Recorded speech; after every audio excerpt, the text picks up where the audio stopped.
बिस्मिल्लाहिर्रहमानिर्रहीम। नाज़रीन, मैं हूं जावेद बलोच और उम्मीद है आप लोग खैरियत से होंगे। एक तरफ तो इजराइल जो है वो एक मुआहदे पे अनाउंस करता है उसके साथ प्रेसिडेंट ट्रंप के साथ, और दूसरी तरफ जो इमदादी काफिला जाता है उन गजा के मजलूम आवाम के लिए, लोगों के लिए, बच्चों के लिए, ख़वातीन के लिए खुराक लेके उसे भी, उन लोगों को भी गिरफ्तार कर लिया जाता है। अब तक जो है वो 200 से ज़ायद कारकुन जिनका तल्लुक 44 ममालिक के साथ था, उन्हें गिरफ्तार किया गया। वज़ीर आज़म शहबाज शरीफ ने मजम्मत की है इस काफिले पर हमला करने की, इस काफिले के कारकुनान को गिरफ्तार करने की, और ये डिमांड की है कि इन तमाम लोगों को रिहा किया जाए। इस पर बात करेंगे। फिर हम बात करने जा रहे हैं कि पीपल्स पार्टी और मुस्लिम लीग नून के अंदर जो है जो इख्तलाफात हैं वो बढ़ते जा रहे हैं। पहले कल पीपल्स पार्टी ने ये डिमांड की थी कि मरियम नवाज साहब माफ़ी मांगे कि उन्होंने सिंध के बारे में बात की और पीपल्स पार्टी को जो है तनकीद का निशाना बनाया, लेकिन आज मरियम साहब ने भी अनाउंस कर दिया कि वो किसी से माफ़ी नहीं मांगेंगी और ना ही किसी की इज्जत नफ्स जो है मजरूह होने देंगी। मामला क्या है, किस तरफ जा रहा है, इस पर गुफ्तगू होगी। और एक और अहम डेवलपमेंट है नाज़रीन के आज़ाद कश्मीर के अंदर जो एहतजाज जारी था उसमें मुज़ाकरात जो है वो शुरू करने के लिए एक कमेटी भेजी गई है वज़ीर आज़म की तरफ से, जिसमें वफाकी वज़रा शामिल हैं, पीपल्स पार्टी के लोग शामिल हैं और साबिक़ प्रेसिडेंट AJ के वो भी इसका हिस्सा हैं और ये मुज़ाकरात शुरू हो चुके हैं। तो ये की जा रही है कि जो जॉइंट एक्शन कमेटी है वो इस मुज़ाकरात का हिस्सा रहेगी और जो उनकी डिमांड्स हैं उस पर बातचीत करके मामला को हल किया जाएगा, क्योंकि अब तक 9 से ज़ायद जो है वो लोग शहीद हो चुके हैं, जिनमें 3 पुलिस एहलकार भी शामिल हैं और बाकी सिविलियन भी शहीद हैं। तो मामला कहाँ तक जाएगा, और ये कोशिश की जा रही है कि बगैर किसी जो है वो आगे किसी बुरहान के या डेडलॉक के इन मुज़ाकरात को कामयाब करवाया जाए। इससे पहले भी मुज़ाकरात हुए थे और तमाम मुतालबात तस्लीम भी कर लिए गए थे, लेकिन जॉइंट एक्शन कमेटी की तरफ से ताउन ना होने के बायस फिर डेडलॉक हुआ और फिर ये लॉकडाउन और ये सारा एहतजाज जारी है। लेकिन अब तो की जा रही है कि मुज़ाकरात से मामला हल कर लिया जाएगा। तहरीक इंसाफ के अंदर अलीमा खान चलेंगी या अलीमन गंडापुर साहब चलेंगे, ये मामला बड़ा गंभीर होता जा रहा है और वाज़े एक 2 फरीकैन जो है वो आमने सामने हैं कि सोशल मीडिया पे ये जंग जारी है। एक तरफ अलीमा खान के लोग जो है उन्हें चेयरपर्सन के तौर पर लेते हैं और दूसरी तरफ गंडापुर के जो सोशल मीडिया वॉरियर्स हैं वो उन्हें कुछ और कहते हैं। मामला अब क्या है, इस पर बात होगी। हमें ज्वाइन किया है सेंटर ज़मीर हुसैन गुमरो ने, आपका तल्लुक पीपल्स पार्टी से है। सेंटर साहब बहुत शुक्रिया वक्त देने का। समर हारून बिलोट साहब ने हमें ज्वाइन किया मुस्लिम नून से। मैम समर, आपका शुक्रिया वक्त देने का। और हमें ज्वाइन करेंगे राना आतफ साहब भी। ज़मीर साहब, मैं सर पहले आपकी तरफ आता हूँ। आपने आवाज़ उठाई थी सेनेट के अंदर और ये डिमांड किया था कि माफ़ी मांगी जाए मरियम नवाज साहब की तरफ से, लेकिन आज उन्होंने माफ़ी मांगने की बजाय, आपकी डिमांड पूरी करने की बजाय, उन्होंने 2 टोक अल्फाज में ये कहा है कि माफ़ी ना बनती है ना वो माफ़ी मांगेंगी, बल्कि जो पंजाब की इज्जत नफ्स है उसको मजरूह नहीं होने दिया जाएगा। अब पीपल्स पार्टी ने पहले भी मुज़ाकरात किए, एक कमेटी बैठी स्पीकर के साथ और बाकी मामला चले, लेकिन लगता है कि डेडलॉक जो है खत्म नहीं हुआ। मेरे ख्याल में ये मिसकंसेप्शन है कि जो है वो मरियम नवाज साहिबा, हमें उनके लिए रिस्पेक्ट है, she is holding the elected office, लेकिन वो अपने आप को पंजाब से इक्वेट करती हैं। ये तो बाबा बुल्ले शाह ने भी नहीं किया था। You are heading a provincial government और आइन में ये है लिखा हुआ कि उसकी अपोजिशन होगी, वहां अपोजिशन लीडर होता है। पॉलिटिकल पार्टी प्रोविंशियल गवर्नमेंट्स पर या फेडरल गवर्नमेंट पर तनकीद करती हैं। ठीक है, कोई सूबे पर, पंजाब सूबे पर कौन तनकीद करेगा? और वो अपने आप को इक्वेट करती हैं पंजाब से। और पंजाब सूबे की कौन जो है वो मुखालफत करेगा? सूबे तो पाकिस्तान का हिस्सा है, पाक सरजमीन है। पाकिस्तान के आइन के आर्टिकल 1 में ये लिखा हुआ है कि 4 सूबे और इस्लामाबाद टेरिटरी पर जो है वो पाकिस्तान मुश्तमिल है, और दूसरे ऐसे इलाके जो पार्लियामेंट इंक्लूड कर दे, तो उसकी कौन मुखालफत करेगा? लेकिन जो गवर्नमेंट्स बनी हुई हैं वो फेडरल गवर्नमेंट्स हो या प्रोविंशियल गवर्नमेंट्स हो, उन पर तनकीद की जा सकती है, क्योंकि उनकी पॉलिसीज पर ये आइन में प्रोवाइडेड है। ये आइन कहता है, क्योंकि सियासतदानों का दिल इस वजह से बड़ा होता है कि वो तनकीद बर्दाश्त करते हैं। जुडिशरी में, ब्यूरोक्रेसी में या मिलिट्री में तनकीद नहीं होती। ये तो गवर्नमेंट का जो है वो बेसिस ही इसी पर है। तो मेरे ख्याल में हमारे जो मुतालबात थे वो जायज थे और हमने टेकअप किया है, वो फेडरल गवर्नमेंट के साथ भी टेकअप किया है। और ये जो है वो हम इतनी कन्फ्रंटेशन नहीं चाहते थे, लेकिन हमने देखिए इनसे कोई कैबिनेट स्लॉट नहीं लिया। हम जो है वो बाहर से गवर्नमेंट को in the national interest support कर रहे हैं। लेकिन we deserve to be respected कि हमने हमारा मुतालबा तो फेडरल गवर्नमेंट से था, हमारा पंजाब गवर्नमेंट से था ही नहीं कि बेनजीर इनकम सपोर्ट। लेकिन वो फेडरल गवर्नमेंट सर देखे ना, फेडरल गवर्नमेंट वो कहती है कि फेडरल गवर्नमेंट भी तो हमारी है ना, वो भी तो उसका हिस्सा ही है। उनके शहबाज शरीफ साहब जो है वो शरीफ फैमिली का हिस्सा है, वो वज़ीर आज़म है, और बार बार वो कहती हैं कि टारगेट किया जा रहा था पंजाब को, बजाय सैलाब ज़दगान की मदद करने के या साथ देने के पीपल्स पार्टी जो है उन्हें पिंच कर रही थी। नहीं, वो किसी ने टारगेट नहीं किया, लेकिन हमने फेडरल गवर्नमेंट से, क्योंकि डिजास्टर मैनेजमेंट का जो सब्जेक्ट है वो 2005 में चारों सूबाई असेंबली ने रेजोल्यूशन पास करके पार्लियामेंट को अख्तियार दिया था कि वो उसको रेगुलेट करे कश्मीर के जिलजिले के बाद। तो पाकिस्तान डिजास्टर मैनेजमेंट अथॉरिटी बनाई गई और टेक ओवर कर लिया था फेडरल गवर्नमेंट ने डिजास्टर मैनेजमेंट का सब्जेक्ट। 2005 से फेडरल गवर्नमेंट के पास है, तो जहीं भी डिजास्टर मैनेजमेंट होगा तो फेडरल गवर्नमेंट का रोल है, और उसमें जो है वो फेडरल गवर्नमेंट किसके थ्रू करेगी, उनके पास और कौन सा इदारा है, बेनजीर इनकम सपोर्ट है। और वो आप उनको क्यों जो है वो जो गरीब लोगों की मदद करते हैं उनको क्यों टारगेट करते हैं? क्योंकि पाकिस्तान में सिर्फ 19,000 अरब जो टैक्स और नॉन टैक्स रेवेन्यू है फेडरल गवर्नमेंट कलेक्ट करती है, उसमें सिर्फ 700 अरब जाते हैं गरीब और नादार लोगों को। आपके लिए 10-20,000 कम रकम होगी, लेकिन उन लोगों के लिए जो बेरोजगार हैं, यहाँ से पाकिस्तानी जाते हैं बाहर के मुल्कों में लाइन में लग जाते हैं, हमें सोशल सिक्योरिटी दे दो। ये भी तो सोशल सिक्योरिटी है, आइन में प्रोवाइडेड है, और जिसका कोई नहीं है उसकी बेनजीर है। इस वजह से ये प्रोग्राम बना था। ठीक है, ये इस पर जमीर साहब वही बात है सर, वही बात है कि वो कहती हैं कि 10 लाख के बजाय मैं 10 लाख देना चाह रही हूँ। मैम समर हारून, आप बताइएगा, जो मुझे समझ आ रही है वो तो मामला तो है ही कुछ नहीं, सिवाय जो है वो एक कन्फ्यूजन के कि पीपल्स पार्टी ने तनकीद की, मरीम साहब ने जवाब दिया और फिर बात आगे बढ़ गई। तो इमदाद तो मकसद तो ये था कि इमदाद हो लोगों की, उनको रिलीफ फ्राहम किया जाए, चाहे वो बिस पे हो, चाहे वो फेडरल गवर्नमेंट दे, चाहे पंजाब गवर्नमेंट दे, चाहे सिंध गवर्नमेंट दे। तो मामला फिर कन्फ्यूजन है कहाँ पे? आप लोग भी कहते हैं कि कोई मामला नहीं है, पीपल्स पार्टी भी कहते हैं कोई मामला नहीं है, लेकिन एक कन्फ्यूजन है, एक डेडलॉक है। देखिए, कन्फ्यूजन में भी है लेकिन डेडलॉक नहीं है। पीपल्स पार्टी और मुस्लिम लीग नून नवाज में कोई राब्तों में या आपस में जो लीडरशिप है, ये नहीं है कि एक डेडलॉक में है कि एक दूसरे के साथ कोई इन टच नहीं है। अभी आपने खुद अपनी इंट्रो में कहा कि कश्मीर कमेटी जो भेजी गई है उसमें पीपल्स पार्टी शामिल है।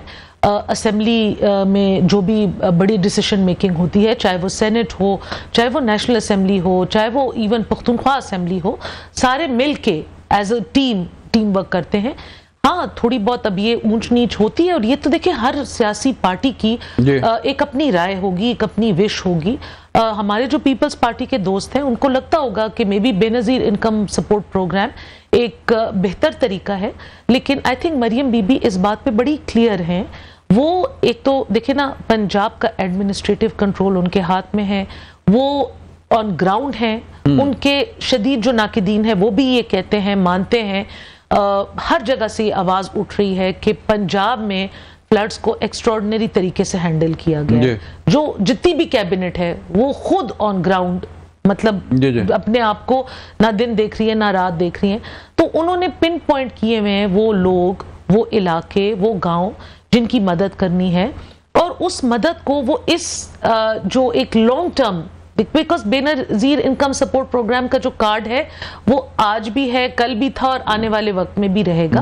तो ये एक अलग प्रोग्राम है, इसकी जो दायरा जो इमदाद है वो कम है, एक्सटेंडेड टाइम पीरियड का प्रोग्राम है। अब ये फ्लड्स का, ये तो पंजाब गवर्नमेंट एक अपने तरीके से, और जो हालात पे वो देखेंगी कि ये वन टाइम पेमेंट करती हैं, ये इसको तोड़ के देते हैं, ये कैश में देते हैं, काइंड में देते हैं, किस बलबूते पे देते हैं। सो इन दोनों चीजों को आई थिंक वो मिक्स अप नहीं करना चाह रही, और ये उनका मैंडेट है, ये उनका राइट है। एतराज तब हो, एहतजाज तब हो जब कोई कहे कि हाँ वहां पे इमदादी कैंप नहीं लगे, वहां पे काम नहीं हो रहा, या पंजाब में फ्लड के दौरान भी इलेक्ट्रिक बसेस का जो सिस्टम चल रहा है, तो मरियम बीबी ने इनका इफ्तिताम मियांवाली से किया, जो बहुत अरसे से खान साहब को वोट कर रहे हैं। बहुत पत्थर पड़े, पत्थर भी मारने वाले थे वहां पे। देखिए उन्होंने अपना काम नहीं किया। देखिए अगर वो नुकसान उन पत्थरों ने किया तो मियांवाली की आवाम का किया। ये एक प्रोजेक्ट था जो इस आवाम की बेहतरी के लिए आया। तो आई थिंक सारे लोग रिलैक्स कर जाएं। पंजाब हुकूमत को पता है, उन्होंने कहाँ कहाँ जो भी इलाके फ्लड हिट हैं वहां पे जिस तरीके से रिलीफ वर्क हुआ है, जिस तरीके से कैंप्स लगे हैं, डॉक्टर्स आए हैं, और ये पाकिस्तान की हिस्ट्री में पहली दफा हुआ है कि इंसानों के साथ साथ जानवरों को, माल मवेशी को भी प्रोटेक्ट किया गया है, उनको भी खुराक, दवाइयां, और उनको भी, क्योंकि वो रियलाइज करते हैं कि किसान अगर बच गए और ये ना बचे तो आगे फिर किसानों का गुजारा मुश्किल होगा। सो आई थिंक जब ये रिलीफ पैकेजेस डिस्ट्रीब्यूट होंगे तो वो गैर सियासी तरीके से होंगे, किसी सियासी तफरीक के ऊपर नहीं होंगे, लेकिन यस वो गवर्नमेंट की अपनी एक स्ट्रेटजी होगी कि वो किस तरीके से उनको डिस्ट्रीब्यूट करेगी। रिलीफ देना है, रिलीफ सबको मिलेगा, उन इलाकों को भी मिलेगा जहां पे पीपल्स पार्टी के लोगों को वोट मिला है, उन इलाकों को भी मिलेगा जहां पे पीटीआई के लोगों को वोट मिला है, सिर्फ उन इलाकों को नहीं मिलेगा जहां पे पीएमएलएन के लोगों को वोट मिला है। तो लोग रिलैक्स कर लें, बाकी जो है तो आई थिंक जैसे दूसरे सूबों में लोग इंटरफियर नहीं करते कि तरीकेकार गवर्नेंस का क्या है, तो यहाँ पे मरियम बीबी को भी नहीं यहाँ भी करने के लिए। ठीक है, ब्रेक के लिए कहा जा रहा है, मिलते हैं ब्रेक के बाद। वेलकम बैक नाज़रीन, हम बात कर रहे हैं कि पीपल्स पार्टी तो इत्तेहादी है हुकूमत की और हुकूमत के साथ चल रही है, और आज भी जैसे समर ने कहा कि पीपल्स पार्टी मुज़ाकराती कमेटी का भी हिस्सा है। तो ज़मीर साहब, फिर अब बात तो चली थी कि माफ़ी तलाफ़ी हो, माफ़ी मांगी जाए, डिमांड आपकी ऐसी थी, लेकिन मरियम ने भी जो है वो कहा कि माफ़ी की ज़रूरत नहीं है। तो आगे फिर दोबारा कोई बैठक होगी कोई, या पीपल्स पार्टी जो है अपनी उस डिमांड से पीछे हटती है कि नहीं ठीक है, इट्स ओके, माफ़ी की ज़रूरत नहीं है? देखिए, ये तो स्ट्रिक्ट वो नहीं है कि कोई कोड, लेकिन हमारे जो रिजर्वेशंस थे वो हमने बता दिए, स्पीकर को भी बता दिए, हमने गवर्नमेंट को भी बता दिए, और भी मुलाकातें होनी है। हमने ये इश्यूज टेकअप किए थे, और अभी भी जो है हमें इंस्ट्रक्शन नहीं है कि हम कोई लेजिस्लेशन में सपोर्ट करेंगे, क्योंकि हमारी लेजिस्लेशन पे सपोर्ट इस पे थी उम्मीद। और ये जो कहा जाता है कि वो गैर सियासी तरीके से जो है वो होगी, गैर सियासी तरीका क्या होता है? वही जो न्यूट्रल है जी भाई। ये जो पूरा सिस्टम है वो सियासत की पैदावार है, ये डेमोक्रेसी है। Provincial government is responsible to the provincial assembly, उसमें इलेक्टेड लोग बैठे होते हैं। ये क्या आप जो है वो क्या ब्यूरोक्रेसी को रिस्पॉन्सिबल है या दूसरे इदारों को रिस्पॉन्सिबल है? जमहूरियत तो हमेशा अवाम को रिस्पॉन्सिबल होती है, जमहूरियत किसी ब्यूरोक्रेसी पर नहीं होती, ब्यूरोक्रेसी तो अंडर होती है, और आप इलेक्टेड रिप्रेजेंटेटिव के जरिए ऑपरेट करते हैं, आप उनको रिस्पॉन्सिबल है। आइन के आर्टिकल 130 में ये लिखा हुआ है कि provincial government shall be responsible to the provincial assembly, मतलब कि वो उनको अकाउंटेबल होगी। अगर आप ब्यूरोक्रेसी को अकाउंटेबल हो जाते हैं, उनके कहने पर चलते हैं, तो this is not a democratic government. हम तो इसको जो है वो नहीं करते। और फेडरल गवर्नमेंट में भी ऐसा ही है कि अगर कैबिनेट और ब्यूरोक्रेसी का नेक्सस बन जाए तो पार्लियामेंट तो इरेलेवेंट हो जाती है, क्योंकि government, federal government is responsible to the senate and the national assembly. Article 91 में लिखा हुआ है। यही तो है अलमिया इस मुल्क का, कि आप जो है वो इलेक्टेड इदारों को जो है ना वो बाईपास कर देते हैं, और कैबिनेट और ब्यूरोक्रेसी का नेक्सस बन जाता है, जिससे फिर जो है वो इश्यूज होते हैं, क्योंकि ब्यूरोक्रेसी जो है वो अपना मनमानी करती है। नहीं, आप सर जमीर साहब, कौन सी चीज होती है? आप जो काम देख रहे हैं पंजाब में, आप मुतमिन हैं जो मरियम साहबा काम कर रही हैं, या जो रिलीफ फराहम किया जा रहा है वहाँ पे आपने तनकीद की थी कि जो है रिलीफ? देखिए, हम जो है उसकी तो बिलावल भुट्टो ज़रदारी साहब ने विजिट किया था पंजाब का, वो उसने भी तारीफ की थी कि यहाँ अरेंजमेंट्स हैं, लेकिन हमारी पार्टी की तरफ से जो रिपोर्ट्स आ रही हैं कि जो है वो जलालपुर अभी भी जो है वो डूबा हुआ है, कई इलाके डूबे हुए हैं, कई इलाकों में इमदाद अभी भी नहीं पहुंची है। It's not everything hunky and डोरी। उसमें हो सकते हैं कुछ जो हम पिन पॉइंट कर सकते हैं, जो हम पॉइंट आउट कर सकते हैं कि यहाँ पहुंचनी चाहिए इमदाद, यहाँ इस तरह से होना चाहिए, and this is all democratic. इसमें कोई ये नहीं है कि the purpose of all the party is to help जो फ्लड अफेक्टेड पीपल, और कोई पर्पस नहीं है कि कोई इस पर सियासत हो रही है। समझ में यही कहा कि मकसद जो है वो सिर्फ रिलीफ फराहम करना है ना, कई लोग। लेकिन ये जो स्टेटमेंट आते हैं ना, जो स्टेटमेंट आया मरियम बीबी की तरफ से कि हमारा पानी हमारी मर्जी, ये तो इंडिया भी ऐसे ही कहता है कि हमारा पानी हम सब कुछ करेंगे। ये स्टेटमेंट्स जो है ना, ये फेडरेशन को नुकसान पहुंचाते हैं। देखिए, पानी की एक मैकेनिज्म है, इरसा बना हुआ है, और उसके बाद जो है वो कोई सूबा इरसा के डिसीजन से अगर अफेक्टेड है तो वो सीसीआई में जाता है। अगर सीसीआई के डिसीजन से भी अफेक्टेड है तो ज्वाइंट सेशन ऑफ पार्लियामेंट में जाता है, आइन के आर्टिकल 155 के तहत। तो कौन सा सूबा इस तरह से तो जो है वो अभी सर कोई सूबा फैसला यही है। और सूबा कह ले कि ये हमारा है, गैस हमारा है, तेल हमारा है, बिजली हमारी है, तो उससे क्या होगा? कन्फ्रंटेशन होगी ना। तो इस तरीके से जो स्टेटमेंट्स आते हैं ना वो जो है वो रिजर्वेशंस पैदा करते हैं, मेरे ख्याल में नहीं आने चाहिए, क्योंकि ये जो जमीर साहब, राना आतिफ ने हमें ज्वाइन किया है तहरीक इंसाफ से। राना साहब, आपके सामने भी सारी सूरत है पंजाब की और सिंध की जो चीजें चल रही हैं, चलें तहरीक इंसाफ पे मैं बाद में आता हूँ, लेकिन जो मकसद है वो तो रिलीफ फ्राहम करना है। आप खुद अपने हल्के में मौजूद हैं, आपके हल्के में भी जो है वो कोई ना कोई काम हो रहा है और चीज़ें चल रही हैं।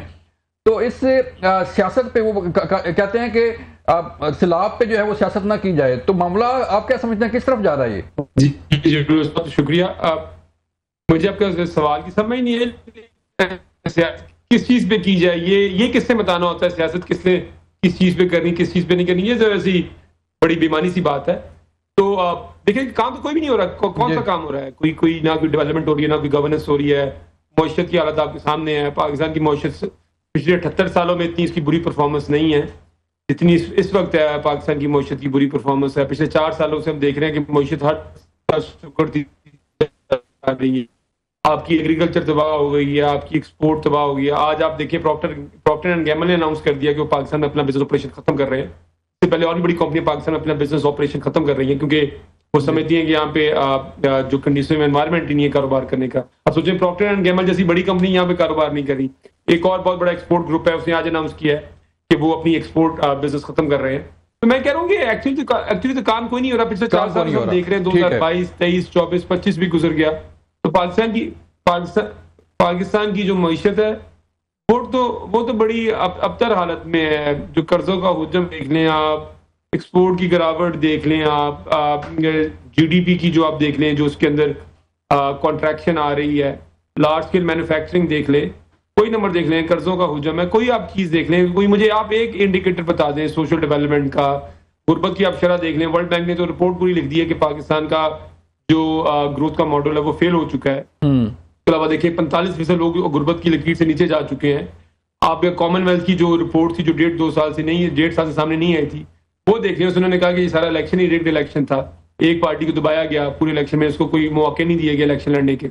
तो मेरे ख्याल में तो रिकॉर्ड तो किसी चीज में भी ठीक नहीं है। सैलाब देख लें, ठीक है राना साहब, सैलाब की सूरत हाल में जो है वो आप कह रहे हैं कि प्रॉपर काम नहीं हो रहा। ठीक है समर हारून साहब, जैसे कि अभी जमीर साहब ने कहा कि फैसला यही हुआ कि जो भी कानून साजी होगी वो इसका हिस्सा नहीं बनेंगे, तो फिर वही बात आती है कि इसको फिर मामले को कैसे हल किया जाएगा कि पीपल पार्टी आपकी इत्तेहादी है, वो आपके साथ खड़ी है, लेकिन जब कोई कानून साजी होगी या कोई ऐसा कोई काम आता है तो उसमें आपका हिस्सा नहीं बनेंगी। देखिए, सरदार अयाज सादिक साहब के राब्ते हैं नवीद कमर साहब के साथ, जो पार्लियामेंट्री लीडर हैं, एंड जो अफजल नज़ीर तारड़ साहब हैं, वो भी इनके साथ राब्ते में है। मैं बहुत पुरअज़म हूँ कि ये जो चपकलिश है ये आइंदा चंद दिनों में वो हो जाएगी, क्लियर हो जाएगी। इसलिए क्योंकि दोनों जो पार्टियां हैं उनका एक दूसरे के साथ कोई जुज़वी इख्तिलाफ नहीं है। हाँ। देखिए, फ्लड्स की सिचुएशन है, हर बंदा जज्बाती है, हर जो लेजिस्लेटर है वो चाहता है कि वो अपने हल्के के लिए या अपने अवाम के लिए बेस्ट से बेस्ट कोई पैकेज लेके जाए, और जिसका हल्के में फ्लड आया हुआ है हर किसी का ये कहना है और ये उनका काम भी है कि जी मेरा हल्का सबसे वर्स्ट इफेक्टेड है, क्योंकि हर किसी को लगता है कि जी मेरे इर्द गिर्द जो हालात है वो और कहीं पे नहीं है। मेरे भाई पीटीआई से जो आए हैं, उन्होंने ज्वाइन किया, उन्होंने तो कहा कोई काम नहीं हो रहा। तो वो बता दे कि जो खैबर पुख्तूनख्वा में जो फ्लड्स आए, वहाँ पे जो क्लाउड बर्स्ट आया है, वहाँ पे जिस किस्म की वो जो फ्लड्स के साथ वो जो बड़े बड़े डिफॉरेस्टेशन की वजह से वो लॉग्स आए हैं और उसने बहुत ज़्यादा तबाही की है। पुख्तूनख्वा में तो हमने नहीं देखा कि जी relief packages, federal government relief package लेके गई तो उसके ऊपर तनकीद हुई। वहाँ पे आपने कोई कैंप देखा होगा? जो माउंटेनस एरियाज है वहाँ पे मौसम भी बदल रहा है, मौसम में सरमा भी स्टार्ट हो रहा है, उनके अपने बहुत ज़्यादा मसाइल हैं, सड़कें अभी तक टूटी हुई हैं, और वो सड़कें ऐसी नहीं बन सकती कि मैं कहूँ कि आपको गलत बयानी करके कहूँ कि वो 2 हफ्तों में या 1 महीने में तैयार हो जाएंगी। उनका क्या ऑल्टरनेटिव रूट है? वो लोग कैसे गुजर बसर करेंगे, सर्दियों का ये सीजन कैसे निकालेंगे। तो जब वो इतनी ब्रॉड हैंडेड तनकीद करे थे, तो ये भी बता दें कि जिस सूबे में दूध और शहद की नदियां बह रही हैं, वहां पे फ्लड से लड़ने के लिए कौन से खसूसी इकदाम हो रहे हैं। वहां पे तो ये हो रहा है कि कैबिनेट के कुछ लोगों को फारिग कर दिया है, बहुत सारों के कलमदान बदल दिए हैं। और ये इसलिए हुआ क्योंकि अली अमीन गंडापुर साहब को एहसास हो गया और इमरान खान साहब को भी एहसास हो गया है कि खैबर पख्तूनख्वा में जो गवर्नेंस है वो ना होने के बराबर है। लोग इंतहाई परेशान हैं, अवाम इंतहाई हर तरफ से बदमनी, दहशतगर्दी, target killing, law and order, teachers road पे हैं, डॉक्टर्स रोड पे हैं, किसी को कुछ भी ईज ऑफ डूइंग बिजनेस कहीं पे भी नहीं है। तो आई थिंक अगर गंडापुर साहब एक कोशिश करें अपनी कैबिनेट में रद्दोबदल करके गवर्नेंस को टाइट करने के लिए, ये एक वेलकम इकदाम है। लेकिन वो बता दे कि पख्तूनख्वा में ऐसी कौन सी चीजें हो रही हैं जो सूबा सिंध में नहीं हो रही है, सूबा पंजाब में नहीं हो रही है। वो तो कहते हैं सब ठीक है। ये मेरे भाई बता दे, आपने कोई रिलीफ कैंप देखा? आपने हेलीकॉप्टर से उड़ते हुए लोगों को पैराशूट के साथ छलांगे मारते हुए उन पहाड़ों में देखा? उन लोगों को तो इसी तरह उन्होंने तो फ्लड्स पे एक आध दफा गए और उसके बाद वो भूल गए। उसके बाद उन्होंने देखा ही नहीं, मुड़ के अपने जलसे में मुलविस हो गए, फिर जलसे के बाद साजिशों में मुलविस हो गए, फिर एक दूसरे के ऊपर इल्जाम तराशी में मुलविस हो गए। वो जो फ्लड हिट एरियाज थे वो तो इससे बहुत पीछे रह गए। ठीक है, पूछेंगे तहरीक इंसाफ से कि जो बात मैम समर हारून बता रही हैं, बिलोर बता रही हैं कि मामला क्या है, गंडापुर साहब जो है वो कहाँ पे खड़े हैं, ब्रेक के बाद। वेलकम बैक नाज़रीन। अभी समर हारून बिलोर ने नुक्ता उठाया कि जब सैलाब आया KPK में तो उसमें इतना रिलीफ नहीं दिया गया और ना ही गंडापुर साहब ने जो है वो कोई काम किया। तो राना आतिफ साहब, आपकी गवर्नर की तरफ जो है वो अभी बात निकली है, तो एक तो बताइएगा कि ये जो अली अमीन गंडापुर साहब वर्सेस अलीमा खान साहबा जो है वो जो चीज़ें चल रही हैं वो उसका क्या बैकग्राउंड है, क्या चीज़ें चल रही हैं? क्योंकि अलीमा खान साहबा को अभी जो है वो पुकारा जा रहा है कि शी इज चेयरपर्सन, और कभी जो है उन्हें जो है वो कुछ कहा जाता है, और गंडापुर साहब जो है उसकी मुखाफत कर रहे हैं। तो दोनों फ्रीक हैं, अब आमने सामने आ गए हैं। मैं आपकी बात का जवाब दे देता हूँ। देखिए, पहली बात तो ये कि हम लोगों के वोटों से आए हुए हैं, तो हमें तो फिक्र है कि हमने लोगों के सामने जाना है। जो लोग फॉर्म 47 से आए हैं और जाली सीटों पे आए हुए हैं, इनको क्या फिक्र है आवाम की? क्योंकि इनका तो इन्होंने आवाम के सामने जाना ही नहीं है, क्योंकि ये तो 17 सीटों वाली जमातें हैं। इनको क्या फिक्र है आवाम की, क्या इश्यूज हैं, क्या इश्यूज नहीं है, गुड गवर्नेंस की बातें हैं, ये हमें लेक्चर देंगे गुड गवर्नेंस के ऊपर। तो इनका तो बिलीव ही नहीं है। हमें पता है, क्योंकि हमने लोगों से जेन्युइन वोट लेके आना है, ठीक है ना। तो हमें पता है कि हमने लोगों की खिदमत कैसे करनी, कैसे नहीं करनी। और हमारी ये तीसरी बारी है खैबर पख्तूनख्वा के अंदर। तो लोग अनस ये लोगों की जो इज्तिमाई शऊर है, ये उसकी नफी कर रहे हैं कि लोग वैसे ही वोट डाल देते हैं खैबर पख्तूनख्वा के अंदर। खैबर पख्तूनख्वा के लोग सियासी तौर पे सबसे बाशऊर हैं। वो किसी जमात को दूसरा मौका नहीं उन्होंने आज तक दिया, हमें उन्होंने तीसरा मौका दिया है। सबसे आजाद सियासी ज़हन रखने वाले लोग हैं। तो हमें ये तो पहली बात तो ये ना बताया। दूसरा है कि हमें पता है कि हमने लोगों के वोटों से आना है, हमने 17 सीटों से नहीं इक़्तिदार में आना। दूसरी बात ये कि देखिए, मैं आपको आपकी बात के वैसे एक दूसरे सवाल का आपका अमूमी जवाब दे दूं। देखिए, अगर आपकी मैं बात को ऑन द फेस वैल्यू लूं, तो आप ये बात तो ज़हन में रखें कि ये हमारी जमात के अंदर ही है। इन जमातों में खानदान के किसी फर्द के बारे में कोई बंदा बात करके उसको आप पार्टी में रह के दिखाए, ठीक है ना। ये तो खानदानों के पूरे खानदान की ये तो जी हजूरी करती हैं ये बाकी जमातें जो हैं, ठीक है। ये हमारी जमात के अंदर ही आप इसको इस चीज की तो आप क्रेडिट दें कि अगर लोग इमरान खान साहब की फैमिली के ऊपर तनकीद भी कर सकते हैं, बाकी जमातें में तो वो बेचारे अपने ज़हन में सोच भी नहीं सकते। दूसरी बात यह है कि ऐसी कोई चीज नहीं। अलीमा खान साहिबा जिस तरह पिछले पौने 2 साल से जिस तरह वो स्ट्रगल कर रही हैं, देखें आप, वो जब सुने मेरी बात को, जब वो खान साहब पावर में थे ना पौने 4 साल, तो उनके खानदान के किसी फर्द ने कोई सियासी मनाज, सियासी प्रोटोकॉल, सियासी ओहदा नहीं इंजॉय किया था। वो मुश्किल वक्त में खान साहब का अपनी फैमिली का साथ देने आए, तो इसका इससे क्या ताल्लुक है? तो मेरे ख्याल में तो देखें, तो ये मैंने आपकी बात का जवाब दे दिया है। अलीमा खान साहबा बिल्कुल अपने भाई के लिए, उनके हकूक के लिए एक सियासी जद्दोजहद कर रही है। तो आप ये कह रहे हैं कि अलीमा खान का तरीके इंसाफ से कोई तल्लुक नहीं है? वैसे बड़ा ये फजूल सा सवाल है, फ्रैंकली स्पीकिंग। इस फजूल सवाल का पाकिस्तान की सबसे बड़ी पॉलिटिकल पार्टी का चेयरमैन है, सुने, उनका भाई पाकिस्तान की सबसे बड़ी पॉलिटिकल पार्टी का चेयरमैन है। अलीमा खान देती है, आप कह रहे हैं कि ये सवाल नहीं है, सारे मैसेज आते हैं अलीमा खान की तरफ से, बाकी पार्टी तो आपकी कहीं और है। ये आपको ही आते होंगे, ये बिल्कुल आपने बिल्कुल फैक्चुअली इनकरेक्ट बात कर रहे हैं जो बलोच साहब। भाईजान देखिए, हम तो कवर करते हैं ना राणा साहब, हम कवर करते हैं वहां पे जाके, हमें पता है कि सारे मैसेज है वो खुद देती हैं आके बाहर। मैंने आपकी बात की बिल्कुल नफी कर दी है, आपकी बात बिल्कुल फैक्चुअली इनकरेक्ट है। तो फिर क्या सूरत फिर क्यों खराब हो रही है? देखें अलीमा खान काम पे खड़ी है, गन्नापुर काम पे खड़े हैं, पार्टी कहां खड़ी है? अंदर ही है। और आप गवर्नेंस की बात करें, ये हमारी पार्टी, आप मुल्क के अंदर जो हालात हैं मुआशरत उसकी बात करें जवेद बलोच साहब, ये जो दूसरी बातें होती है ना डाइवर्जन की, उनके बारे में कोई बात ना करें, उसका मैं आपको जवाब दे दिया मैंने आपको, इस सवाल ही कोई नहीं है। राणा साहब वज़ीर आला केपी ने खुद बयान दिया है, उन्होंने इतनी लंबी चौड़ी वीडियो बनाई है, आप कह रहे हैं कि तरीके से बात ना करें। मैंने तो आपको कह दिया है कि कोई इशू नहीं है, या तो फिर आपके पास जवाब नहीं है। मैंने तो आपको कह दिया भाई मेरे कि पाकिस्तान का कोई इशू नहीं है, हमारी पार्टी का इंटरनल मामला है, लोग तनकीद। मैंने आपको पहले जवाब तो दे दिया है कि ये पीटीआई के अंदर ही हो सकता है ना, आपस में बात कर रहे हैं, आपका ऐसे क्या लेना देना पाकिस्तान का, ये पाकिस्तान का इशू है। देखें ना, सियासत में कोई चीज इंटरनल नहीं होती। राणा साहब मिलती हैं अपने भाई को, बाहर आके मीडिया टॉक करती हैं, जवाब देती हैं। मैं समझ चले, मैं आगे बढ़ता हूँ। राणा साहब आगे बढ़ते हैं, राणा साहब आगे बढ़ते हैं। मैं समझ, अभी तो आपने जो बात की केपी के मतलब के सिलाब आया, रिलीफ जो है वो कहा गया, गन्नापुर साहब ने खुद ये ऑन रिकॉर्ड है कि हम खुद बनाएंगे सारी चीजें, किसी से कोई फेक नहीं मांगेंगे, कोई इमदाद नहीं लेंगे। लेकिन आप कह रहे हैं कुछ नहीं हो, राणा साहब कह रहे हैं कि बिल्कुल सब कुछ ठीक है।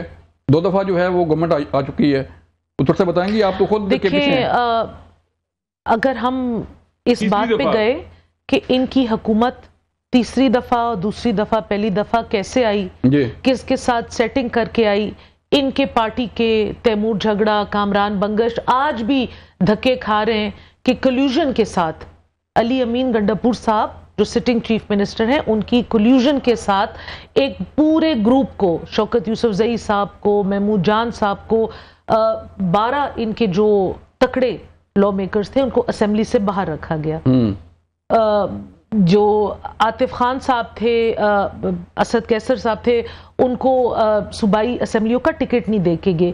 ये बहुत बड़ी डील क्रैक कर आए। अब अगर मेरे भाई कहते हैं कि उनको नहीं पता, देखिए आप मुझे मेरी बात करने दें, फिर आप अपनी बारी पे बात करें। आपको मैंने इंटरप्ट नहीं किया।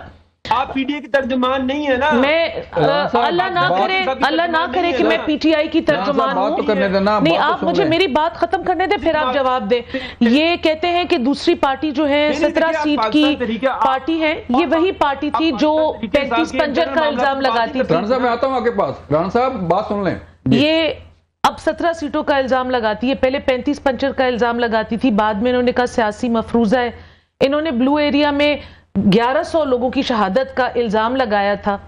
फिर बैरिस्टर गौहर साहब ने आके 8 लोगों की शहादत की लिस्ट सामने दी। वो भी बहुत एक अलमिया था, 8 सियासी वर्करों की जान जाना कोई छोटी बात नहीं थी। लेकिन 1100 को देखें और 8 को देखें, इन्होंने सिर्फ आवाज ऊंची करके दूसरे लोगों के ऊपर लान तान करनी है। ये कहते हैं कि हम पीटीआई की इंटरनल मामलात पे बात ना करें, ये दुरुस्त बात कहते हैं। तो पीटीआई की लीडरशिप फिर टीवी कैमरों के आगे आके अपनी इंटरनल बातें ना करें। अली अमीन गंडापुर साहब ने जो बातें की, अलीमा साहिबा पे जो इल्जाम लगाए, असद कैसर साहब ने आज जो प्रेस कॉन्फ्रेंस की, अलीमा खान साहिबा ने जो कहा कि इमरान खान को मेरी शिकायत लगाएगी, ये सारे इन्होंने आके मीडिया से बातें की हैं। अगर इनकी पॉलिटिकल कमेटी है, इनकी जो भी एक अंदर पार्टी का स्ट्रक्चर है, उस स्ट्रक्चर के अंदर रह के, अपनी पार्टी की मीटिंग्स के अंदर रह के, ये एक दूसरे को अच्छा बोले, बुरा बोले, भला बोले, हम लोग उस पर कमेंट नहीं करेंगे। लेकिन जब ये मैदान में आके मीडिया के सामने अपना राय देते हैं, तो हम सब उस पर कमेंट तो करेंगे ना। ये इनकी जो पार्टी में रस्साकशी चल रही है, ये अब लोगों के सामने बयान हो रही है। हर बंदे ने अपनी अपनी सफ बांध ली है। तो अब ये सिंपल बात ये कि पार्टी में जो हम बहुत अरसे से फील कर रहे थे कि धड़ाबाजी, वो धड़े अब खुल के सामने आ गए। उन धड़ों ने एक दूसरे को आइडेंटिफाई भी कर दिया, एक दूसरे के ऊपर फौजी टाउट होने का इल्जाम भी लगा दिया है। आप इस तरह के को आमियाना से प्रोग्राम करते हैं, कौन बंदा आपको देखेगा, कौन बंदा टाइम ज़ाया करेगा प्रोग्राम देखने के ऊपर? आप कर ले फिर प्रोग्राम। मैं खुद प्रोग्राम में शिरकत करके पछता रहा हूं। क्या क्या नहीं, आप मेरी जगह आ जाए सर, मेरा सवाल ले लें, पहले मेरा सवाल ले लें, आप अपनी बात ना करें, मेरा सवाल ले लें, प्रोग्राम किया है, मेरा सवाल ले लें भाई, मेरा सवाल ले लें। वही अलीमा खान है जो मुलाकात करके आती हैं, मीडिया टॉक करती हैं। सर राणा साहब बात सुन लें, राणा साहब बात सुन लें, अपनी बात बाद में कीजिएगा, सवाल ले लें। अलीमा खान साहब मुलाकात करते अपने भाई से, बाहर आती हैं, सबसे पहले कैमरा के सामने आती हैं कि आज खान साहब ने ये कहा, आज खान साहब ने ये कहा, आज खान साहब ने ये कहा, तो आप कहते हैं उससे बात ना करें? प्रोग्राम में लिटरली स्पीकिंग वो जो साफी बाहर नहीं फिर रहे होते, उसके बाहर जो आम जर्नलिस्ट होते हैं, आप एक प्राइम टाइम प्रोग्राम कर रहे हैं, मुझे तो प्रोग्राम भी आपकी हंसी आ रही है। तो भाई अपनी पार्टी को डिफेंड करें ना सर, अपनी, मैं तो आपको मौका दे रहा हूं कि अपनी पार्टी पे बात करें। कभी किसी इशू की बात की और पीडीए के फलाने लीडर ने ये बात कह दी, ये आपका प्रोग्राम है? ये पाकिस्तान के मसले हैं यार, खुदा का खौफ करें यार। आप अपनी पार्टी का मौकफ पेश कर रहे हैं राणा साहब, आप अपनी पार्टी का मौकफ पेश कर रहे हैं। मैं आपके अपनी पार्टी का मौकफ जो है वो जानने की कोशिश कर रहा हूं कि तहरीक इंसाफ के अंदर जो इख्तिलाफात हैं वो क्यों आगे बढ़ रहे हैं, उसे कंट्रोल कौन करेगा? तहरीक इंसाफ को लीड कौन कर रहा है राणा साहब? तो कोई आपका प्रोग्राम, आपकी आवाज कट रही है सर राणा साहब, आपकी आवाज कट रही है। समर साहब आप बताइएगा, ये हाल है कि ना तो सवाल लेते हैं ना जवाब देते हैं और फिर कहते हैं बात ही ना करो, फिर मीडिया तक भी करते हैं। तो आपको प्रोग्राम का पता ही नहीं, जुएल साहब आप प्रोग्राम कर क्या रहे हैं? देखिए उनका इस तरह है कि फिर हम अगली दफा आप इनसे इनकी मर्जी के क्वेश्चन जी वो मैं क्वेश्चन ले लूंगा, ले लिया करें। अब जो मैं अगेन कह रही हूं, इनकी पार्टी की लीडर्स आके पब्लिक प्लेटफॉर्म पे ये बातें कर रहे हैं। अलीमा खान साहिबा ने, चीफ मिनिस्टर साहब ने जो कुछ कहना था 2 दिनों से तो वो कह दिया। आज असद कैसर साहब कोई आम आदमी नहीं है, वो खैबर पुख्तूनख्वा में पाकिस्तान तहरीक इंसाफ के फाउंडिंग मेंबर हैं पहले, और वो स्पीकर नेशनल असेंबली रह चुके हैं, वो स्पीकर प्रोविंशियल असेंबली रह चुके हैं। उन्होंने काफी संगीन इल्जामात लगाए, उन्होंने मीडिया के सामने लगाए। तो अब उनके ऊपर अब वो क्वेश्चन, आप सवाल करें, वो जवाब नहीं देते। तो मे बी फिर आप नेक्स्ट टाइम खैबर पुख्तूनख्वा से किसी को बुलाएं, पीटीआई से, जो कि इन्हें पता नहीं है ना कि क्या हो रहा है। तो वो कहते हैं कि ये हमारी इंटरनल बातें वो तब होंगी जब ये पार्टी की गैदरिंग में, वरना सवाल लेते हैं ना सवाल सुनते हैं। ठीक है राणा साहब, आपका मौका आ गया। नाज़रीन, ये था आज का प्रोग्राम, अपना ख्याल रखिएगा, अल्लाह हाफिज।